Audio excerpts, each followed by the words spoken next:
All right, another anti-inflammatory peptide. It's called KPV.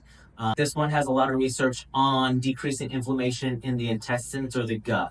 So just like BPC-157, it actually, in the intestinal lining and mucosa, it actually decreases inflammation there.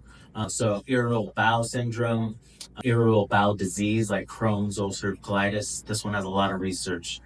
This one's also been used in anti-inflammatory or aesthetic creams. So they put KPV in post-microneedling, post-morpheus, post just skincare and just rejuvenation because it decreases inflammation in the skin.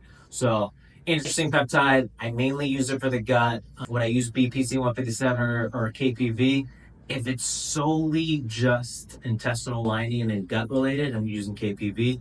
Most likely I'm using both BPC-157 and KPV at the same time. So if you're suffering from any intestinal disease or GI issues, this is a peptide you need to learn about.